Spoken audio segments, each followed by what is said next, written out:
คนไหนมีปิญญาเตียวว่าเป็นคนมีปิญญาว่าเป็นคนลักแหลมกันเนาะคนลักแหลมเสียมกะเนี่ยคนมีหลายเป็นคนลักแหลมเสียมกะเนี่ยก่อนถ่อมความอุเมนั่นเป็นคนลักแหลมเสียมกะเนี่ยบ่อยู่ไผอุเมว่าได้ก็อันนี้ถ่อมความก็มาลูกก็ในถ่อมความก็ว่าไงลักแหลมเสียมกะเตียวเนี่ยที่ว่าซึ่งไหนอันนี้เป็นข้อตอบมันแม่นาวไหนก็มันไปเซิงก็ว่าถ่อมความอุเมนี่เป็นคนลักแหลมป้มถ่อมความอุเม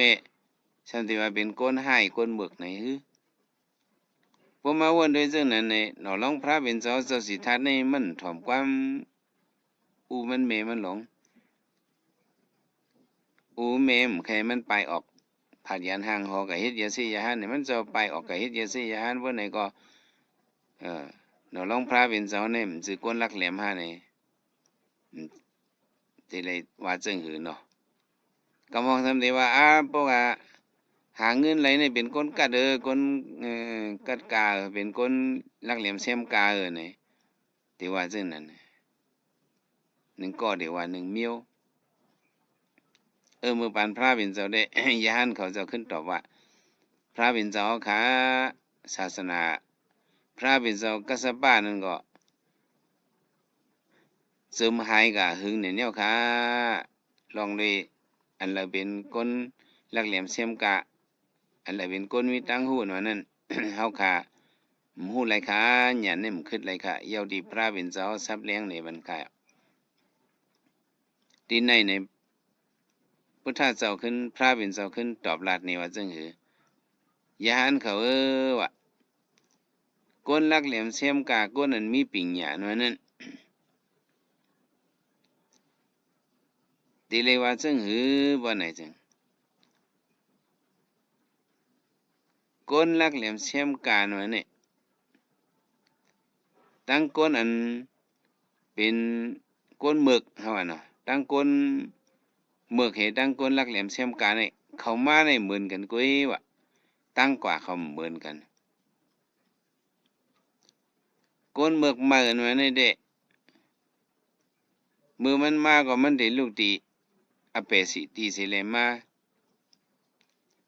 ถึงดีขึ้นมือกว่านี่ก็สำคัญกว่าดีอเปสิตีนั่นอันนั้นเขาพระเป็นเจ้าว่าเป็นก้นหมึกยาวอ่ะนี่ก้นหมึกไหนมือมาก็ลูกตีอเปสิคงเอเลยมาพอขึ้นกว่าก็ขึ้นกว่าดีอเปสิตีเนี่ยสัตวะเนี่ยสัตตะโลอัปปยะสกากิยสติสานว่างะไลตริสัมปิตตะสุรแกเนี่ยเป็นเฮือนเจ้าเก่าเนี่ยก้นหมึกเนี่ยมือมาก็ลูกดีอเปสิตีเสมามือก็ขึ้นมือกว่าดีอเปสิตีอันนั้นห้องว่าเป็นก้นหมึกก้นลักแหลมเสียมกาในสมาจังหือมือมาลูกตีอเปสิตีสิเลมา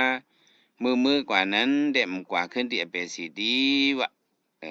กว่าที่อันลอดอเปสิตีนั่นอันในห้องว่าเป็นก้นลักแหลมเสียมกาก้นมีปิญญาเย้าเนี่ยพระเป็นศพห้อนี่กว่าจึงไหนบอกว่าหังเนี่ยก้น